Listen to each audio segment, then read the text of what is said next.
লিখেছেন রুকুতে যদি ভুলে সিজদার তাসবিহ পড়ে ফেলি এবং তা যদি পরে মনে পড়ে তার করণীয় কি? তেমন কোনো করণীয় নেই। খেয়াল রাখতে হবে সামনে থেকে যে সিজদা এবং রুকুতে নবী করিম সাল্লাল্লাহু আলাইহি সাল্লামের তাসবিহর ভাষ্য ভিন্ন ভিন্ন ছিল, বিধায় সেই বিষয়গুলো খেয়াল রেখে করবো। কিন্তু কখনো উলটপালট হয়ে গেলে তাতে সালাতের কোনো ক্ষতি হবে না, সালাত হয়ে যাবে ইনশাআল্লাহ বিদিনিল্লাহ। এমডি সাগর হোসেন আপনি লিখেছেন জন্মের পর কোনো বাচ্চার কানে যদি আজান না দেওয়া হয় তাহলে পরবর্তীতে এর বিধান কি? পরবর্তীতে আর কোনো বিধান নেই।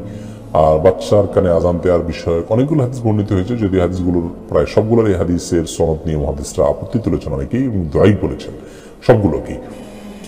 সৌদি আরবের সাবেক গ্র্যান্ড মুফতি বিন বাজ রাহিমাহুল্লাহ তিনি তার এক ফতোয়াতে উল্লেখ করেছেন, যদিও সবগুলো দায়ী কিন্তু সবগুলোকে একত্র করলে মোটামুটি আমলযোগ্য হয়, বিধায় শিশুর মৃত্যুর জন্মের পর তার কানে আজান এবং একমতের বিষয়টি মোটামুটি প্রমাণিত বলা যায়। কিন্তু এটা যদি না করা হয় তাহলে সেক্ষেত্রে কোনো গুনাহ হবে না বা পরবর্তীতে করতে হবে, বিষয়টা এরকম নয়।